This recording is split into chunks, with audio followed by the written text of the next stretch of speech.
Welcome to episode 59 of Chew on This, a Nerds United podcast. I'm BJ. Vic. All right, so we teased last week that we had a really big announcement this week.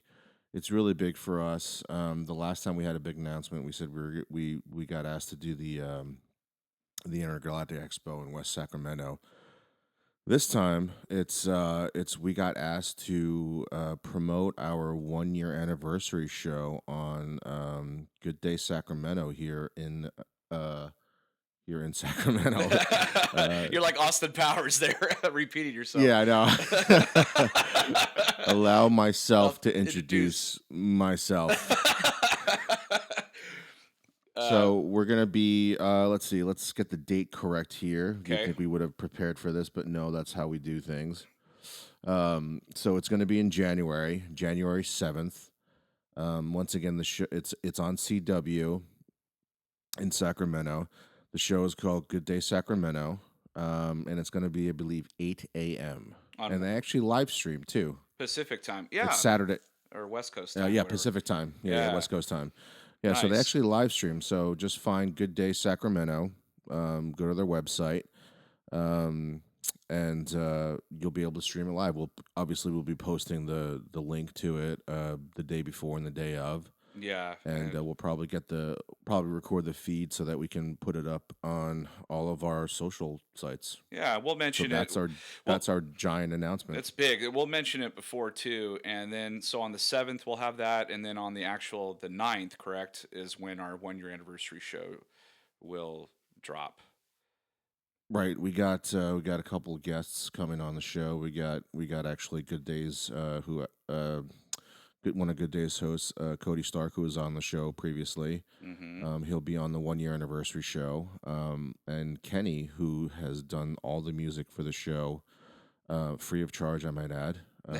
Kenny will actually be on the show for January 9th, and we felt like it was appropriate to have him on since it's the first thing you hear when you listen to our show. So Exactly. And I'm sure we'll give a bunch of shout outs, live on Good Day as well. There's a couple people that I'm not mentioning now that we'll mention live. Yes.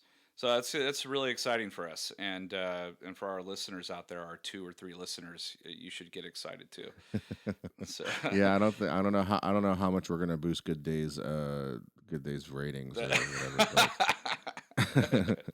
It's through the roof. I tell you. The only thing I told Cody actually last night, because he went to see Rogue One with me, was that the only thing I know what we can't do is curse. That's the only thing I know. Which I told you the other day. I'm like, that's going to be really hard for me not to do that. But that'll probably be like the first thing I say to Cody too is if he asks how we're doing, I'll be like, I'm really nervous. I'm going to curse because it's live. Yeah, make sure you have that buzzer ready. Do you have like an 8-second delay? It'd be a good idea. Yeah. How big is your delay? Because I can curse a lot. Totally. Well, you just right, mentioned Rogue One. You just mentioned Rogue One, so, which you got to see. So even more exciting night. Stuff. Yes. I got to see it opening night. Mm-hmm. No, go ahead. Well, you got to see it with opening night with Cody Stark and John Marcotte, which we've had as a guest before from Heroic Girls. Yeah, I had a couple extra tickets, so I figured I'd reach out to the fellow nerd community and see if anybody else wanted to go, and they obviously took it up because it's Star Wars. How could you not want to go see Star Wars? No kidding. And I went earlier today. So you've been sitting on this for 24 hours, chomping at the bit. I saw it this afternoon, and I've been chomping at the bit for the last few hours. It's just like, oh man, I cannot wait to start talking about this movie. So this is how big of a fan I am, and this I trump you this time for Star Wars. That's totally true. My daughter had a transitional kindergarten holiday show last night, and I skipped it to go see Rogue One. You're never gonna get that. You're never gonna get that time back, and you're like, eh. I saw the video, and like she sang like every fourth word and didn't like do all the hand motions, so unless like Industrial Light and Magic wants to fix that for me and put something like make it look like she actually did it and like changed her voice out with like Mariah Carey's voice, I didn't miss anything. Yeah. So you didn't like help her with the routine or like or anything. No, I don't know what the routine is. The teacher doesn't send the routine home. You're like, This isn't like a huge recital. It's kids that are like 4 and 5, just fumbling through the words of like jingle bells and shit like that and moving hand motions.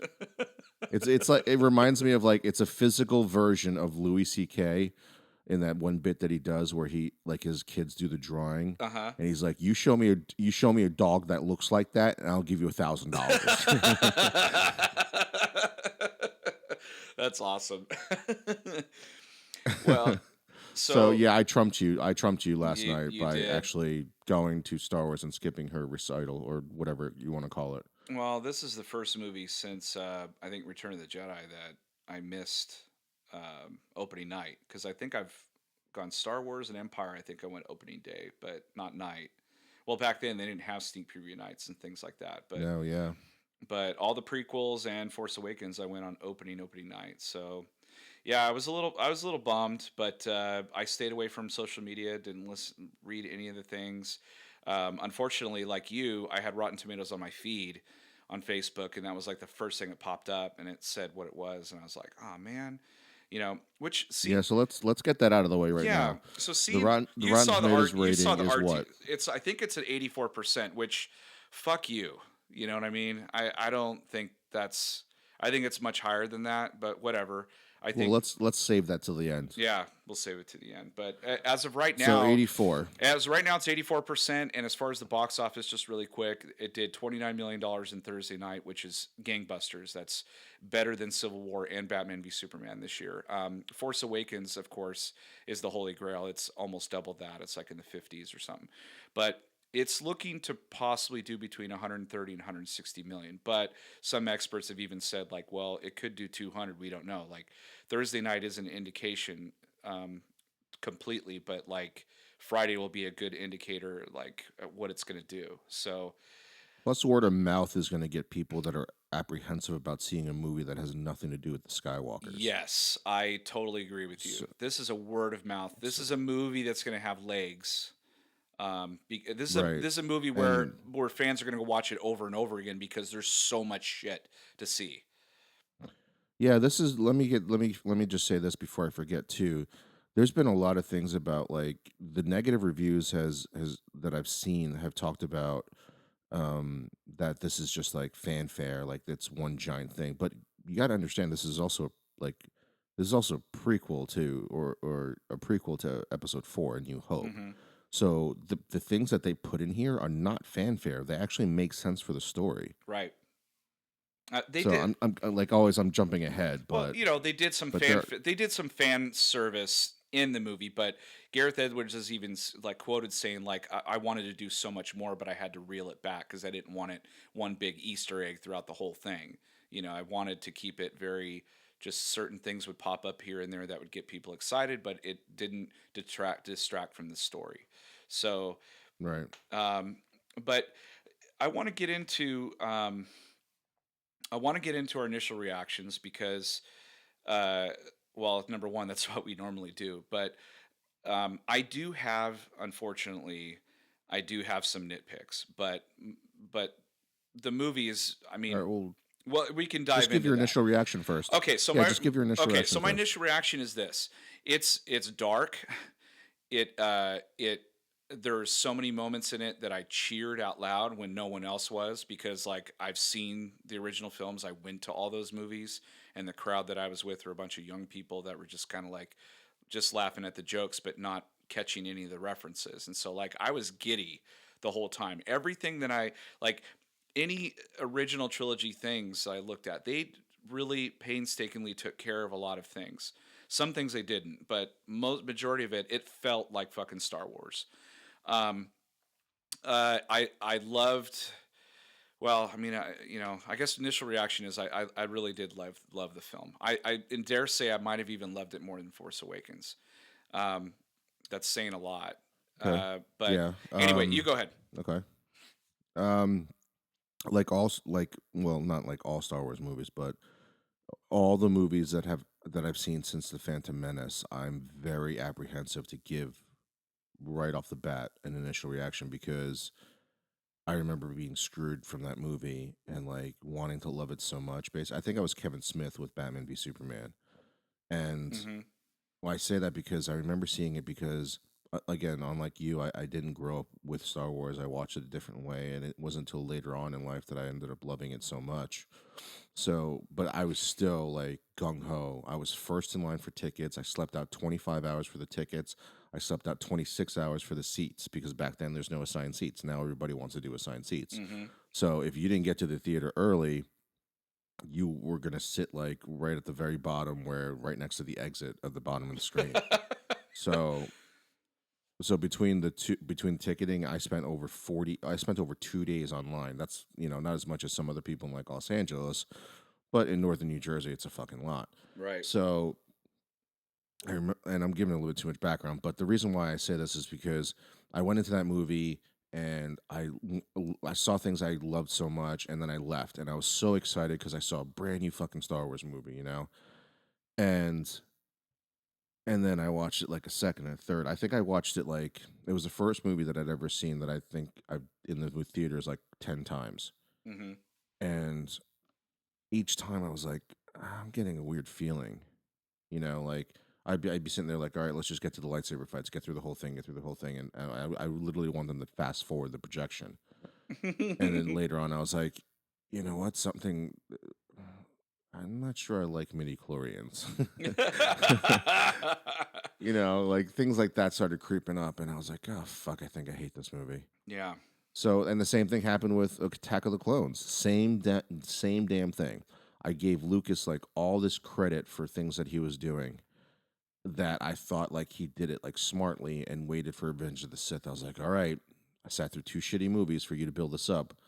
Let me get to Revenge of the Sith. And surprisingly, Revenge of the Sith is in the 80s too, just like Rogue One. Right. Which I don't So, agree with that at all. anyway, so my reaction after sitting almost 24 hours, over 24 hours now, with Rogue One is I liked it a lot, and I think I liked it equally or more than Force Awakens for one very reason, and it's because it didn't have to fix anything. Hmm. Like I think I've started this tell you this is that I think the Force Awakens, if it came out, if the prequels weren't shitty, there's no midi chlorians, there's no like CG everywhere, the Hmm. stories make sense. I'm not talking about Trade Federation in the first movie or throughout the movie. If they were good, I don't think I would love Episode 7 the way I do. Yeah, I agree. It would just be a rehash. It'd be like, what are you doing? You just did A New Hope, which essentially they did.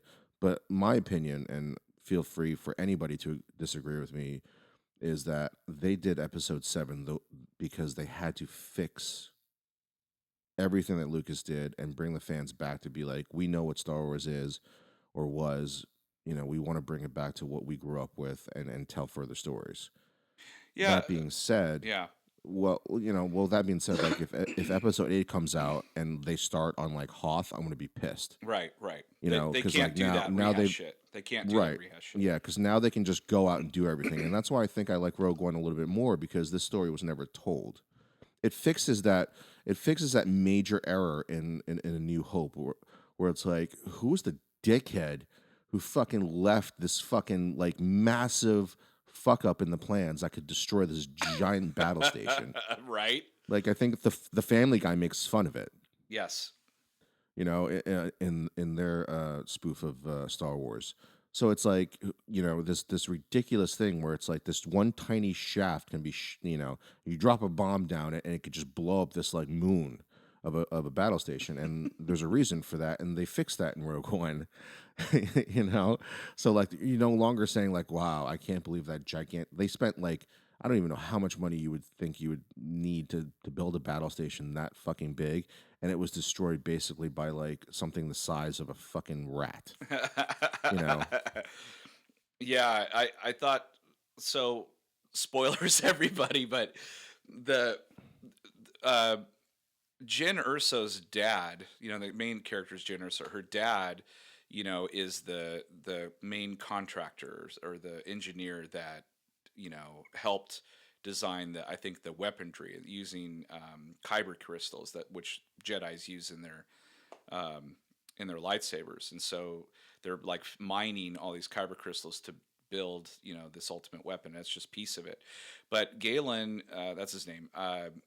He's able to like put in there and explains it in a hologram that he has for his daughter, but it's like explains that he spent years pretending that he was actually working for the Empire when he was actually building the Death Star in a way that had a major, like you said, a major flaw. But he wasn't telling the Empire that. It was kind of just under the radar enough that they didn't know, that it was there until it was too late. Yeah, because it was such a small port. Like it basically flips like it basically flipped that narrative when growing up you're like, who the hell would do such a stupid thing? Build something so small.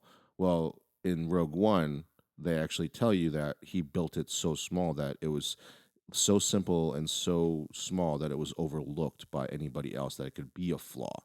So that's why it was actually done. So it actually does it brilliantly by fixing that issue. Right. Now if you could fix the midi-chlorians thing, that would be awesome. It Fix does that. it does fix a lot of things, and then it makes you think about the second Death Star a little bit too. How they designed it in a way that you would have to fly inside of it, to blow it up. Like they're like, there's no exhaust port bullshit. We know that game. So we. Yeah, but you could still fly a Millennium Falcon in it. Yeah, But well, it was it half had a done shield. though. It It was had like half built. but see, they had a shield around it too. But they, blowing the shield up, they were able to fly inside of it. But um, yeah, so like you, my initial reaction. I mean, I really like. I personally, I love the movie for so many reasons, and most of it's nostalgic reasons. Now, I did have gripes. I mean, I had a lot of gripes, but it wasn't All enough right, to well, let's get those out determine. of the way. Go ahead. You want to get over the gripes? Okay. Yeah, let's do the gripes. All right. Number one, the beginning was very jarring. No fanfare music. I know they said they were going to do the music or the crawl and any of that stuff, so I knew it was coming. Well, they But were talking about it. They were talking whether like how to yeah, open the movie. um, I I really wish they had that crawl. I think it's just part of the DNA of the whole thing, and so it felt wrong not to have it. But again, minor nitpick. I just kind of went okay, and just kept going. Well, we're in a whole new territory of Star Wars movies. Right. No, I I mean, get let's that. not forget like this launches all the other Star Wars story movies. I get that, but why reserve the crawl just for the saga? Because that means that from here on out, we'll never see the crawl anymore after episode 9, unless they, create a whole new saga or something like that. I don't know. But I don't know. I don't even know what you would write in the thing. I think because of, again, nostalgic reasons, love that crawl. I mean, I'm already missing the 20th Century Fox thing and the drums and all that stuff. I'm missing all that stuff. Right. But anyway, so that's just minor. Number two, I did not dig the music. And most of the time, I didn't dig it. In fact, Mm. a lot of times it was really, really off. It didn't sound like Star Wars, and other times it did. I know that they put a little sprinkle, maybe 5% of John Williams music in there, and every now and then it creeped up, and I thought that was cool. But not having Depending on the character. yes, not having the Empire music bugged the shit out of me. I was really wanting that, dun dun dun dun dun dun, dun something, and I didn't get it, and so I found myself when I'm watching it playing the music in my head, not the music that they're playing, but like I was tuning it out and I was playing music in my head to go along with that scene. So that's number two. Number three, what bugged the living shit out of me though, that took me out of the movie every single time he was on screen was Moff Tarkin. I think that it was a huge. I don't know whose judgment it was or call to make, but that they tried it. What it did, Tarkin looked like he was being taken out of a CGI cutscene of a video game. That's what he looked like to me. So every time he came on Mm. screen, it bugged that I could not. I was like, this looks so bad. Like, it's not Robert Downey Jr. Civil War or Michael Douglas Ant-Man. Of course, in those instances, they had like kind of like a blur on him because it was a flashback or whatever. But Well, the people were still alive. right, they're still alive. So for them to undertake Tarkin, I always felt like if they were going to do it, you'd have profiles. Not, I mean, they went for it. They completely went for it and had him in full glory. So I was like, man, they got balls for doing that. And whoever they got as the voice actor was pretty damn close to to Peter Cushing. So I was really impressed with that. But the CG work, I know, I mean, as much money as they threw into it, which I know they spent tons, they just couldn't get it. There's just no way to get it. I don't think our technology is even near, able to create a human character from scratch because it looked like a character out of Robert Zemeckis' motion capture film. It really did. It looked like a little bit better than, let's say, like a.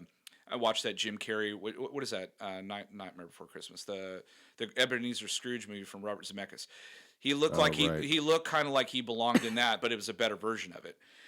Um, Lastly, and this is totally nitpicking, but Vader's look and Vader's sound even just sounded and looked different. And Mm. the fact that he was kicking fucking ass, which we're gonna go into that later. But the fact that he was kicking so much ass, and then I thought to myself, well, wait a minute, like not much later, like maybe 24 or 48 hours later, he's going to be fighting Obi-Wan and he looks like a dickhead fighting him. He doesn't look like he doesn't look like he looked like he drained all his powers and he can't fight with the shit because he's oh my god, we'll talk about that part. So those are my quibbles. I'm sure there was probably a little bit more, but again, I think the good outweighs that shit. Like I understand why they tried to do that. Um, but Okay. anyway, what what did you didn't like about it? What did you not like about it? And then and then The we could first thing and that then we threw could me go in and off then we could go into what we loved about it. All right, go ahead. the first thing that threw me off was not having the opening crawl. I was like, okay, I was anticipating not getting that. But what really threw me off was the font that they used for Rogue One. Mm-hmm. That like really bugged the shit out of me because Yes. it didn't even match. It didn't even match the Rogue One that font that they've been using throughout the whole time. Um, and and that part I didn't understand. That part was like, why can't you just use the normal font? Like that doesn't matter. You've already took out the crawl, so we know it's not a Star Wars Skywalker movie. The font looked really bad to me. That was like the worst special effect, worse than Tarkin, because like when I saw it, I was like, did some 16-year-old just pick this font out like out of a Yeah. fucking book? So And that was like really I bad. just all the listeners out there, Vic is a total font Nazi. He really is. It bugs the shit out of him when it's like a font doesn't look right. Well, it's but like think about a font not looking right on a giant IMAX screen. Oh yeah, I can imagine. So, you know what? The Tarkin thing didn't bother me as much. The Tarkin thing, I was actually surprised how well it actually did look, Hmm. which is kind of shocking considering if anybody would have had a complaint, it would have been me since I saw it on a bigger screen. Yeah, I'm surprised. Um, I I didn't have it. And I thought the voice actor was really good. And I thought he was crucial to the movie too, Hmm. because of the way that they were going with it. He is a major character, and if you omitted Tarkin from the movie, it would have been like, well, then why does Tarkin? Because you would have raised another question, right? You would have been like, okay, well, this guy dies. Well, how the fuck does Tarkin take over the Death Star? Exactly. Because of the way the movie ends. So they needed to go for Tarkin for this movie. Um, I mean, we were saying, it's going to lead up right to Episode 4, like maybe 5 minutes. It's literally like 5 seconds. Yeah, It leads up to it Episode 4. happens. So Yeah. but my biggest gripe was with Vader, and my biggest holy shit moment was with Vader too. Yes. So my biggest gripe with Vader was that James Earl Jones is getting old.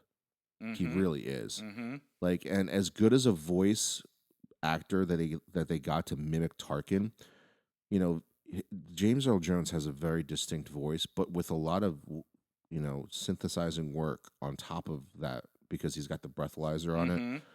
Uh, so so you can find somebody who mimics a younger, a younger James Earl Jones, and unfortunately, he sounds like, and I don't want to sound like a dick or ungrateful for him still doing the movie because it's still James Earl Jones, but he sounds like he's like laying in bed doing it, like he's practically dying doing it. It doesn't sound like the Vader from Episode 4. So real quick, just real Um, quick, and I'll let you keep going because you're nailing some things that I forgot about. But yeah, his voice really bothered me, and they gave him a lot of dialogue. Like I've never heard Vader say that much shit in one sentence. Like he had a lot right. to say, and it was kind of like what they did with Yoda in the prequels. They made him talk a lot, and sometimes you're like, ugh. He sounds like I like how he sounded before. Like his James Earl Jones's voice in those movies are very distinct. They're very like he pulls the words out very carefully. He talks slow. It's almost like William Shatner talking, and Every line that he type of says, acting. every line he says in the original trilogy can be quoted, basically. Yes.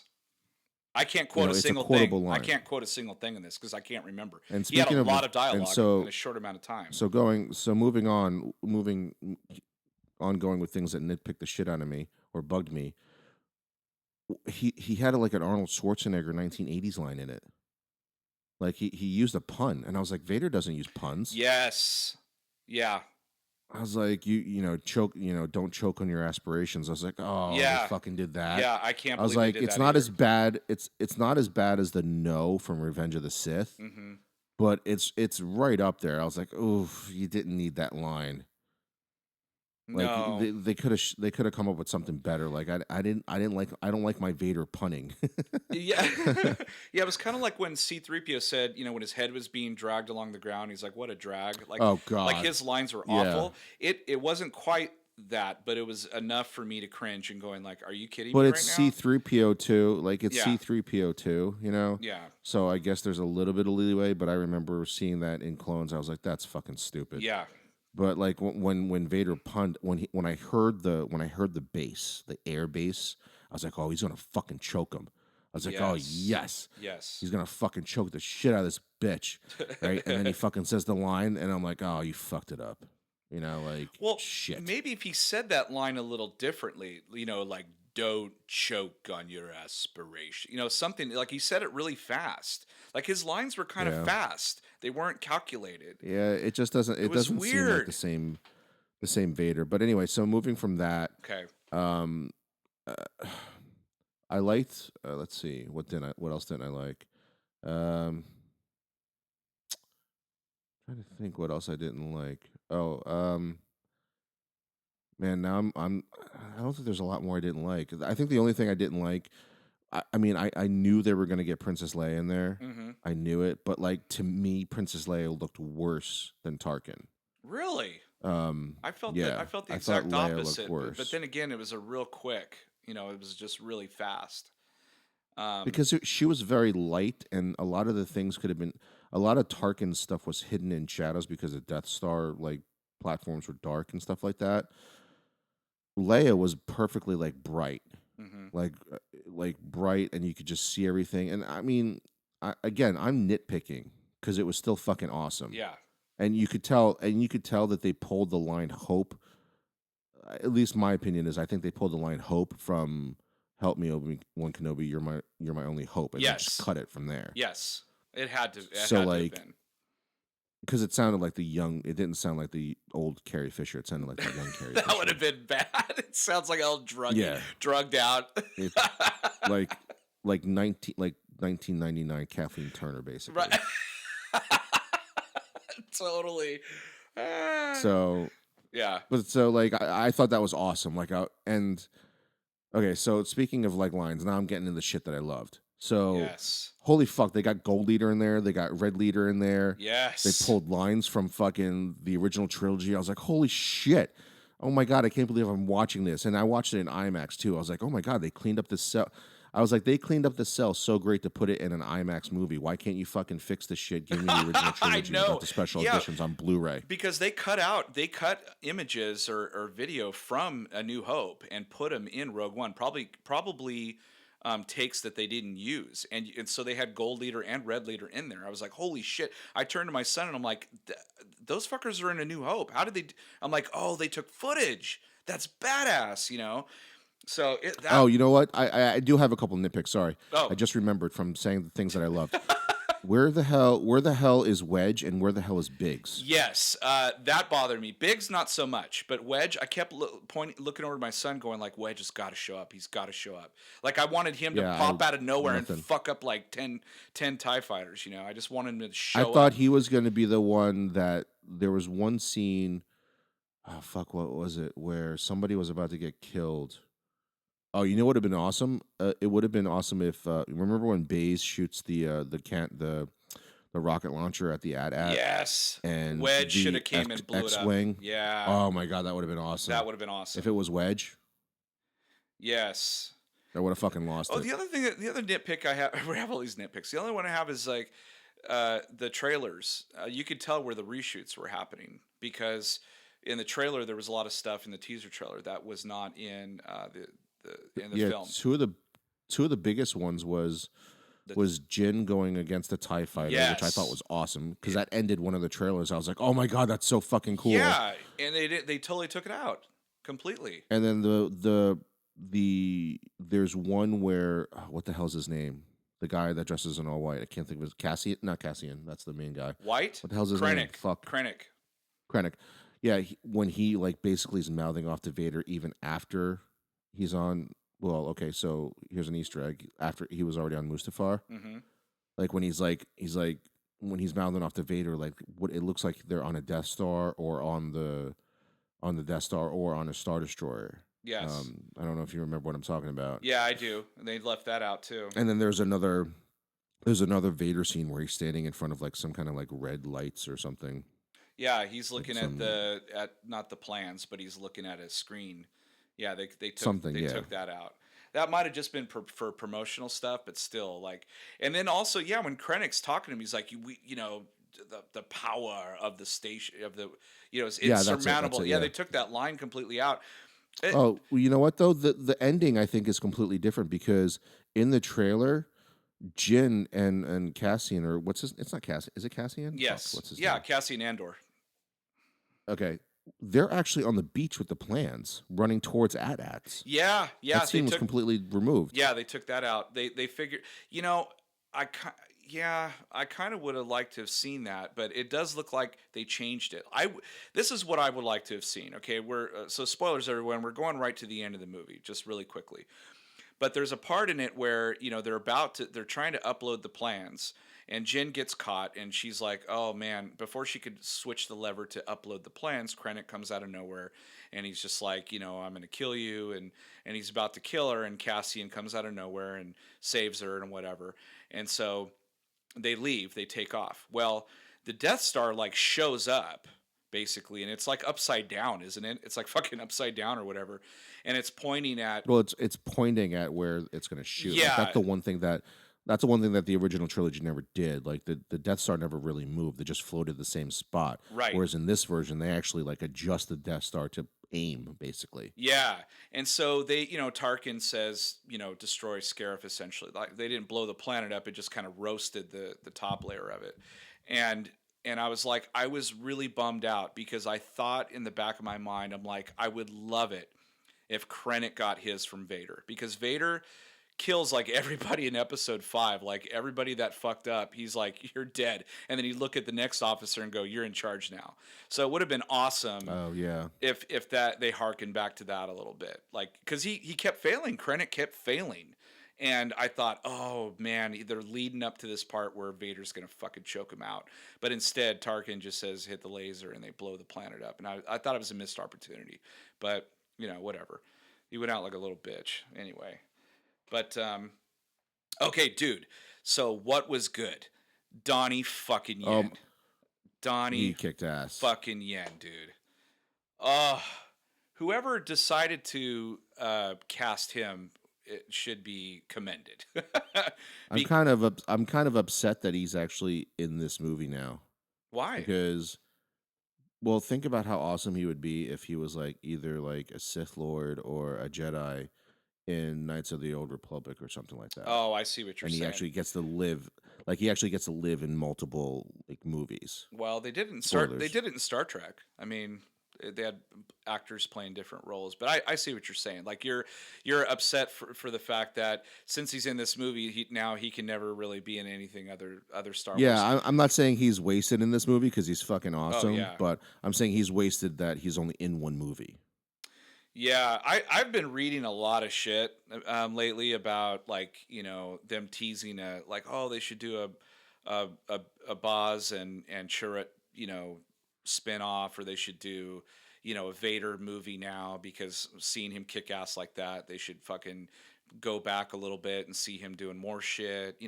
Like all this stuff is coming out after watching the movie because there's I'm okay with people the that Vader thing, but yeah. not the Chewit thing with Baze. No, I don't either because I want their Chirrut, story. I mean. I don't need to know their backstory. I think they're so great the way they are. Um, Yeah.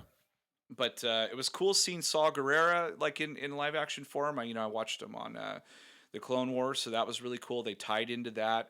They tied into Rebels. Like I hear at one point when they're scrambling in Yavin, I hear them say, contact Captain Hera, contact Captain Antilles, and I got goosebumps. I was like, no shit, that's fucking cool. So, although spoilers, those of you that watch Rebels, because now we learn that I guess Hera is still alive when the OT Well, they didn't starts. say. So Yeah, they don't say Hera. They say her last name in it. her last The name, ghost. right? The Yeah, ghost is actually in the the rescue. the battle above When Scarif. the Rebel Alliance. Yeah, yeah. Okay. I saw Yeah. that. Oh, the scene So where let's go through some. oh, so Go just ahead. really quick, the scene above Scarif with the two star destroyers and that one ship like pushes one Oh star yeah, destroyer into the other like a tugboat would or something, and that got a huge applause as people had never seen that shit before because a star yeah. That was destroyer awesome. the star destroyer ripped through the other star destroyer and then that one crashed through the shields and opened up the for them to be able to transmit the plan. So that was fucking cool. We're basically. I'm going to stop saying spoilers because what the hell are you doing listening to Yeah, this? that's true. If you're a fan of Star Wars, you should have seen it by now. It's fucking Monday. Yeah. You should have seen it by now, Right. Right. No more spoilers. You're right. No more saying or at that. least a second time by Monday. Um, Um, what else like Easter egg and surprise wise like popped up for you? Like what were you like every time you saw something you're like, "Oh the shit." biggest fucking thing, the biggest thing that gave me chills all the way down to my fucking butt crack was Vader in the back to tank. Oh. Oh my god, I did not expect that. He was completely out of his Let me suit. all right. Ugh. So let me back up a little bit. So every single, which was kind of annoying and different because they never did this in Star Wars before. I don't think it was annoying. It was different. Like everything that I'm nitpicking at is different, and I think I'm nitpicking because it's different. Right. Um, so like no opening crawl, the font. It's nothing to do I with don't the think plot. I'm nitpicking on that. It's The not font, story problems. the It's font's not, yeah. yeah, the font is just ugly in my opinion, but whatever. But so every single planet that they go to, they tell you exactly what planet they're going to and what it is, right? Right. The only time I'm 95% sure about this because I've only seen it once. The only time that they don't tell you what planet you're on is when they go to that lava planet. Yep. They And don't I do it. And it's I was like, it's Mustafar. It has to be fucking Mustafar. yeah, and it's Ralph McQuarrie's drawing of that castle. That's his castle. That's where he Right. lives. That's where originally in the book novel, Yes. that's where Obi-Wan fights Anakin Skywalker. Yes. So anyway, so I'm looking at this lava planet. I was like, this is because you see, the transport's coming in. It's what's his face's Krennic. goddamn Krennic's transport coming in. I was like, that looks weird. I was like, that's fucking. Are they going to show Mustafar? Because that kind of looks like Mustafar, right? And then all of a sudden, the cloaked figure, who is everybody kept trying to figure out who the cloaked figure was. I don't even know who the fucking cloaked figure was. It didn't matter. Right. All that mattered was that fucking Darth Vader was in the fucking back to tank, all fucked up, like trying to recover and heal himself on the fucking planet, that he lost his limbs. Yes. That was by far for me the biggest like holy shit moment because I saw Darth Vader, no suit, all fucked up. Yeah, because you remember. Okay, well, actually, you don't remember, but I remember being 7 years old watching Empire Strikes Back, and when the one dude walks in the chamber and he's like, vulnerable, his helmet's off, and he sees Yeah. he sees it clamped on his head. That was a chilly moment, but this was incredible. It was like that, but even more so. And there was a part of me that thought, oh, what would have made this even better? And I can't believe I'm saying this, but if that was Hayden Christensen, if just for a glimpse you see like his face or you see a profile of him, just they got him for like one day just to like. But he would have had to been like an That's the older problem. version of That's it. the problem. You know, like I Because thought what, only 4 years passed between A New Hope and Jedi, something like that. something like that. So yeah, this he would have been like 50 years old, you know, or whatever. He would have been like 45 or 50 years old Right. in this movie. So it wouldn't have worked. But there was like this part of me that was like, "Oh shit, is that Hayden?" Like oh no, it's just a figure. Okay, but fuck, that's awesome, you know. It was like a really quick split-second thing. But the only other thing that would have made the movie actually even better for me is like Ian McDermott is the same age as what the Emperor would have been back in Jedi. Like, I really wish I would have saw the Emperor because he's such a Yeah. presence. Why didn't they have fucking Ian McDermott like in the movie at some point? Like, even in a hologram, it would have been Well, because badass. it takes away from it takes away that would have taken away from A New Hope, and you don't see the Emperor until Empire. You know Yeah, that would have directly, for me, directly fucked with A New Hope, yeah. I and not in suppose a you're good way. right. I suppose you're right. I suppose when you put them back to back, that's like putting Jabba in it or something like that. You're like, like no, you're not supposed to see that till Jedi. But or well, actually, no, in New Hope now too. But forget I said that. That didn't make any fucking sense. I'm like, wait a minute, you see him in A New Hope.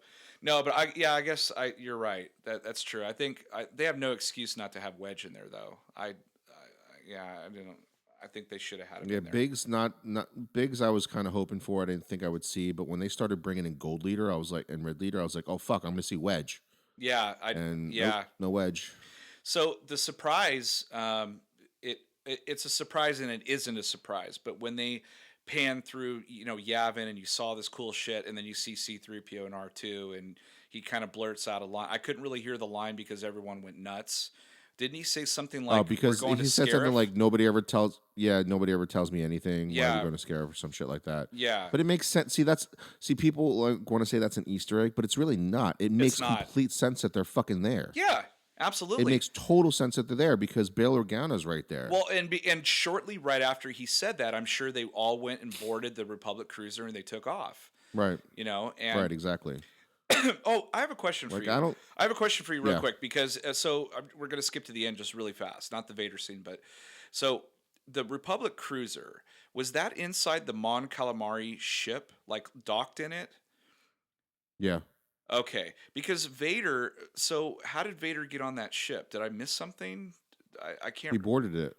He boarded it because Yeah, there was. I believe there was like an Imperial transport, okay. and he boarded the ship with, I think, with like a TIE fighter escort, because he actually says it before it happens. I'm like, oh fuck, here it comes. Okay, okay, cool. Because I was just so I don't know. I have to see this movie probably once or twice more, but there was so much going on that I know I've missed stuff. But I just remember instantly going like, wait a minute, how did Vader get on that ship? Like, oh shit, like he boarded Yeah, the ship. I'm pretty sure he says a line Yeah. about getting a boarding party ready, Okay. Okay. and that's when I was like, okay, here's what I think I thought. Like, I thought before I saw the movie, this is what me and you thought was going to happen. And then when he said that line, Oh I was my like, god, okay, here it man. comes. Oh my god. So anyway, we might as well just fucking talk about it. Like, just talk about it because we're like right there. Well, There's there's no some. point in going backwards. Okay, go ahead. Go ahead.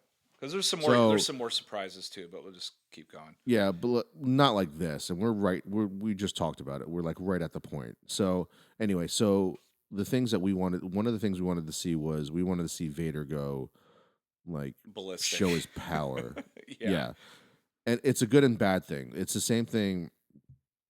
As a fan, it was fucking awesome to see Vader move that quickly and be that fucking ruthless. I mean, he was brutal. Yes. I mean, I thought he was kind of like he was such a like this he was such a this overbearing, like, this character in Empire and Jedi, where he didn't really need to do a lot, right? I mean, he basically just choked the shit out of everybody, and people were just scared of him. Like, he barely had to even if he lifted a finger, people would have cried, Right. you know, on the Star Destroyer. So he didn't really need to do a lot. And the fact that he does a lot here does two things. one, it's like, holy shit, Vader's fucking such a badass because you don't see him be this ruthless. You see him be calculated in who he kills in the original trilogy, but you Mhm. just never see him just go ape shit. And that's basically what he did. The bad part about this is like what you said is basically 24 hours later, he looks like he can barely fucking lift a goddamn pen. So so that's like a good and bad thing. But for me, seeing Vader in that suit and moving the way that he did, using the Force, pulling weapons and people, and Jesus Christ, like it was fucking disgustingly awesome. Yeah, you could almost argue though that maybe the reason why he moves so quickly is that was in that healing tank. So like now he's like all Yeah, that's what I was fresh, thinking too. like he's fresh, But now we're doing what DC people do. So I Right. don't want to Explain speculate. shit outside the movie, right? Exactly. Well, it Well, was actually, technically, it was actually in the movie. So, right. But but still, I don't want to do that. yeah, I really liked how they did that because it was almost like a horror film. I mean, you had they had rebel troopers in the same outfits that you saw in A New Hope. In fact, you see a couple of the characters that you'll see on the Republic cruiser, they get away. You see a couple of them where I was like, "Holy shit, that's like he's like when the stormtroopers enter, that dude's there." Like, "Holy shit." So they did a really cool job like showing those rebel troopers, but the ones that got stuck in there with Vader, that was horrific. Like I was Yeah. frightened. I was watching it going, "Oh my god, I can't imagine myself being stuck in there and thinking, "Oh fuck, I'm dead." Like I can't live." Yeah, it's like a double thing because like you're saying like, oh my god, this looks so cool, and you're like, oh my god, this is pretty freaky Yeah, because like the because door it's dark. It's nothing. Yeah, Yeah. it's nothing like the transport. It's not bright. It's fucking dark because that ship's about to go down. Yeah, so like Jen, she uploads the file. They get the file. They put it on a disk or on a key card thing, which Leia eventually gets and puts it in R2. So they get this key card thing and they go to like take it out, and the door like won't open. It's like all fucked up, and so a bunch of troopers get stuck in there with Vader. And I kept yelling at the screen. I'm like, slip that card through the hole and give it to the guy on the other side. Like, get out of there. Get the plans to like there's so many thrilling moments. Like we know that they're going to get the plans. We know that's going to happen. We know the Titanic's going to sink. We know it's going to happen, but you're still there's like this little bit like this level of like thrilling, this level of like oh my god, they might not get the plans. Anxiety. Yeah, it was so crazy. Like, it was almost like Mission Impossible when they went to go get the Well, plans. that's when you know it's a good prequel, right? When you're on the edge of Yes. your seat and you still know what's going to happen. I mean, that's the difference between something like things that we've watched that I won't mention because I hate keep mentioning the same fucking things over and over again. But Right. there's certain prequel shows or movies that don't do anything to justify being a prequel. Right. And this movie showed you things and actually fixed things in A New Hope, the major exhaust port thing that was like, okay, I can accept that now. And they I did don't think it. there's a lot of things Yeah. other than Vader moving that quickly, and then you see him fight Obi-Wan, which is really slow. Hmm. Like there's no continuity issues. It's fucking smooth as hell. Yeah, it's pretty smooth. I mean, It didn't seem rushed either. It didn't seem rushed. Like, you know how like in Revenge of the Sith, the last 30 minutes of it is like, okay, how many fucking things can we fit into this to explain Yoda being on Dagobah, Obi-Wan being on Tatooine, yeah, Bail Organa with the fucking with Leia, like how many things can we fit in on these last 30 minutes to answer every single goddamn question possible, even to right. the point where it's like wipe the droid's memories. Like all these throwaway lines just to just to make it seem like everything like he knew what he was doing to fix everything. This movie doesn't feel like that. No. This movie feels like this movie feels like the second he hands over the key card and gets fucking stabbed in the goddamn gut by the lightsaber, it's like holy shit. And the second he hands it over to fucking Princess Leia and she turns around, it doesn't seem rushed. No. Like it seems like it's just all hell breaking loose. And Like what would happen if a small band of rebels attacked like the Washington D.C. Like this is what it would seem like. Like all this stuff is like all this dire situation would happen. yeah, it was brilliantly done to the point where like I literally was driving home going like I can't wait to watch A New Hope. Like I want to go watch that right now. Like cuz I want to see I want to see it continue. I mean, it's so well done. I mean, The other thing that I want to talk about is that they shine a new light on the rebellion. They shine a new light on how they do things.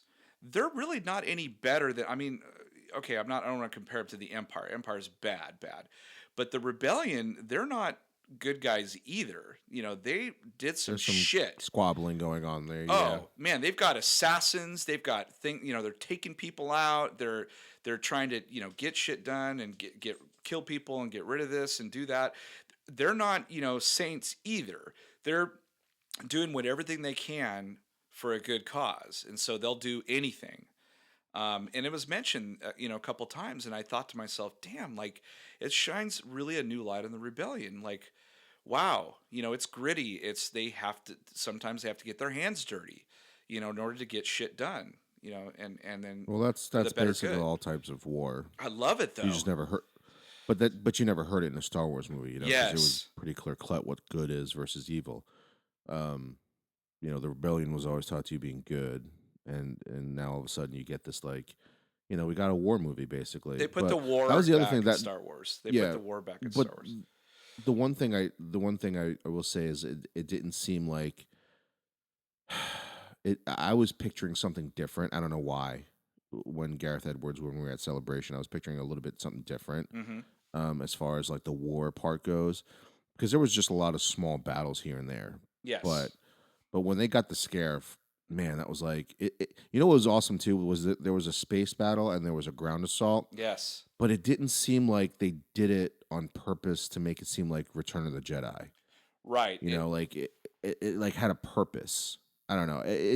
So to me, to be this movie again, when like I said in the beginning, there's Easter eggs and there's things that are essential because it's a prequel. Right. Like R2D2 and C3PO, you might want to call it an Easter egg, but it's really not. It just makes sense that they're there, Right. right?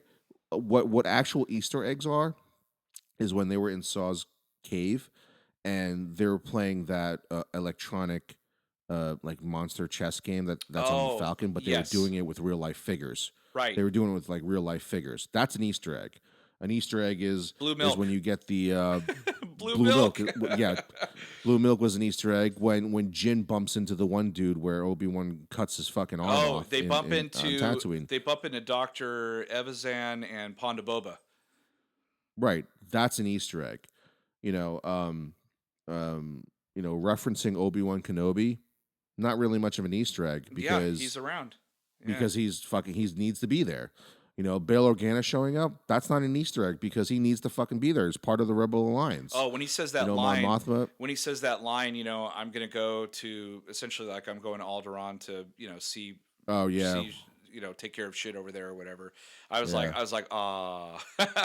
Yeah, I know. A lot of people were like that too. And then when he walks away, he's like, "I trust her with my life." I'm like, "Oh my god, goosebumps." Talking about his daughter. Yeah, You know, I just love it. yeah. Love But it. I mean, that shit's not Easter eggs because that No. stuff actually is essential to the plot.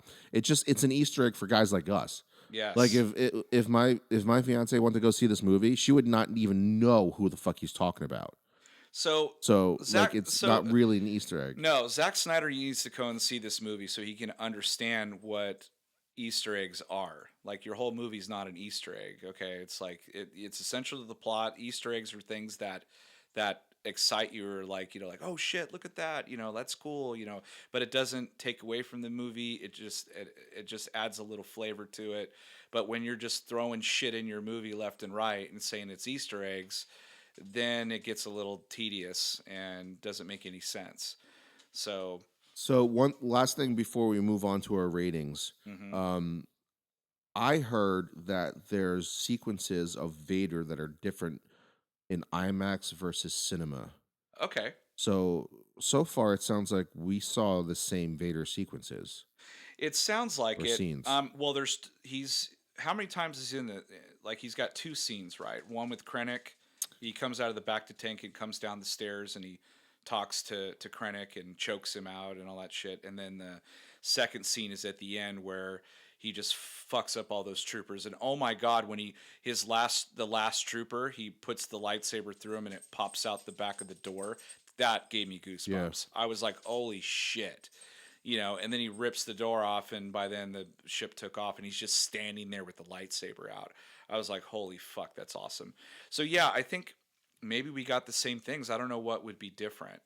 I Um, don't know. I didn't read the article because I wanted to wait for the podcast to see like what you saw differently. It sounds like we you, saw the identical it same sounds thing. like the same thing, but you know what? I do want to go see this movie again, and you should probably go see it again too. Just don't go see it on IMAX the second time. Maybe you can see it, in a normal theater and see what differences there are. But it sounds like Right. like our differences. It seems like in our opinions is the whole Tarkin thing. I think everything else we're pretty much agree on, but the Tarkin thing, I couldn't stand it. It was driving me crazy. And I no, yeah, I'm not polar opposite of you because there were certain points where he did look pretty fake, but again, like I saw it on an IMAX, and if anybody was going to complain about it, it would be people that saw it on an IMAX because you can't hide flaws no, in an no, not on IMAX that. movie. Like if you fuck up on makeup, I'm gonna see it. Yeah, I totally. see. I mean, your pores are like fucking 3 feet big on an IMAX screen. So there's not much missing there. So like I didn't have a problem. I really didn't have a problem with Tarkin. I think I think I tried not to nitpick his CG because I knew obviously it was CG. Yeah, His voice I think is what sold it for me. yeah, me too. It was really good. If it was not Um good at all, it would have really sucked. But yeah. he is. It was good. I mean the guy's dead, so like I think they did a pretty good job. I mean, don't there's no way that they were gonna go full, full blown into that. There was no way that they didn't try to get the best people working on Tarkin. Oh, for So sure. and it was ILM also. So like I don't think anybody else could have done a better job because No. ILM is the same people that did the Robert Downey Jr. and the Michael Douglas. So don't Yes. tell me that they didn't go to those people and be like, "Hey, we need to do Grand Moff Tarkin, who's dead, so or Peter Cushing, who's dead. So like, you need to help us, or you need to do it." Yeah. So it's probably the best that we're gonna It's probably get the for best like they another could ever 10 years. get. I totally agree with you. Again, that was just a So nitpick. let's move on. Let's move on to our ratings now. Okay. Which I'm gonna Well, be. I mean, it's I want to pretty. hear yours first. It's pretty obvious for me. I'm gonna go definitely 5 lightsaber or 5 chainsaws. Sorry. Um, this How many was. reviews have we done now? You still do lightsabers? I keep doing that because I think you should go first because you're the first on the logo, and I'm the second. So I always go right to lightsabers. But anyway, I give it 5 chainsaws, way up. This was my most anticipated movie of the year, and now I can honestly say that No, it don't ruin it. Don't say it. anyway. Don't say it. But anyway, There's another episode that we got to do. so, but Don't do it. no, I really enjoyed the movie, and I think as far as like diversity level for me, I think it was pretty high as well. It was well, actually, let me think about Plethora. it. Let me think about it. Yeah, I would think I there was a plethora. I would think there's a plethora. Um, although now that I think about it, I mean there was different cultures represented there. I mean, yeah, I was white, but there was different cultures and different uh, Races. There's different races. races. Yeah. And I think they treated it. I think they're really, and as far as gender, because that's part of diversity as well. We have a new female heroine who is fantastic. I thought Felicity Jones was amazing. So yeah, I'm gonna say plethora for sure, and 5 chainsaws for sure. So my rating, I'm gonna go with 5, a tentative 5 lightsabers. I have to watch it a second time, but it's definitely it's a Star Wars movie. It might not be a Skywalker Star Wars movie, but it's definitely a Star Wars movie. The Yes. creatures, the special effects, they took care in how they made the AT-ATs walk, so it wasn't too far off from Empire Strikes Back. Um, lots of goodies for fans in here that weren't just shoved in your face. Things that made sense. So 5 lightsabers for me. And it's probably been a while since we explained this, but a little background on how we rate our diversity. Hmm. There's 3 ratings. There's a Casper, and that means it's just that's white as a fucking ghost. Um, there's Jan Brady, who was the middle Brady child, so we call it Jan Brady if there was a little bit of diversity. And then there's Plethora, which we got from Three Amigos when El Guapo talks about Plethora. Our rating system for diversity is so ridiculous, but it's our rating system. It's ours. If you're a nerd, you understand exactly why we do it the way we do it. But but yeah, there was definitely a plethora of diversity here in this movie. I mean, even right down to the fact that there was like Asian X-wing fighters in this movie, female Asian X-wing Yes, I fighters. loved it. Yes, I noticed a lot of female So TIE fighter or X-wing fighters. Very so cool. the galaxy that's far far away is finally starting to look like an entire galaxy, Yes. um, and not just one lone black guy.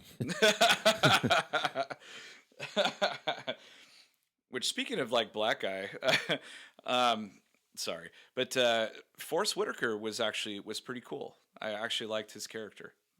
He I was liked him too. The problem was is that Saw Gerrera's like eyes are like either blue or green in the cartoon. yeah, So I don't know if those are like robotic eyes because everything basically else on his body was towards the end yes, was robotic. yes, But that was like my only nitpick of Saw yeah. in this version of it. That's minor, but yeah, no, it was super cool. I totally dug that. Yeah. So, but yeah, I mean, there was a lot of diversity in this, and a lot of. I mean, this is like kind of paving the way, I think, for other movies to have female leads, which is a good thing. And I'm sure at some point we'll be visiting that, like we have our diversity episodes. But all in all, man, this was a fantastic movie, and we've been looking forward to this all year long, and we finally got it. And I think they really did a fantastic job. It paid off. I mean, everything that they did, or everything that I hoped that they would do, I think exceeded my expectations even. And so I'm really looking forward to what they're going to be doing next, which I guess would be episode 8, right? And then I heard that Yeah, that's my other nitpick is that I didn't get to see a trailer for episode 8 well, for good reason or a though. teaser. I understand why they didn't do it. A teaser would have been nice, but I think I don't think we're gonna see anything until like June, until like the summer movies come out. Maybe May, like Guardians of the Galaxy or something. And this thing had They a probably won't. We shit probably ton. won't see anything till Celebration. That's very possible. Oh yeah, that's right. So probably April. So yeah, that's very possible. I mean, they had this tendency of doing like 3 trailers, like a teaser, a middle one, and then a third one. Then they do like a million international ones, which I stayed away from. After the last trailer, I stayed away because they kept showing even more shit for this movie than Force Awakens, and I was like, no, I'm not watching that. I want to be surprised and excited and kind of come in, clear headed and all that stuff. And I did see the rating before I went in and saw the movie, which was a bummer. When I saw 83%, my heart kind of sunk a little bit. But I was like, nah, I'm going to go watch this thing and just reserve judgment. And I walked out of there going like, how is that an 83%? This was such a different, cool, Star Wars movie. And even if it wasn't if you weren't a fan of Star Wars, there's a lot of shit to like. I mean, it's a really cool movie. It's a good movie on its own.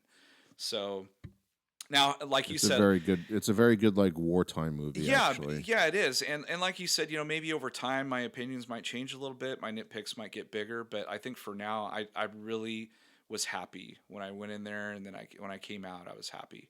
So, I mean, way to go, Gareth Edwards, man. He's the man. So, yeah. Anything else you want to add to that? no, just again, big announcement from the beginning of the podcast is January 7th, 8 o'clock. Good Day Sacramento. Yeah. Be on the lookout for the links. Be on the lookout for the links and any other details we might put out there before that taping. Yeah, we're going to have some exciting stuff happening. But until then, that was episode 59 of Chew on This, a Nerds United podcast. I'm BJ. Pick. Until next time, folks, chew on that. Later.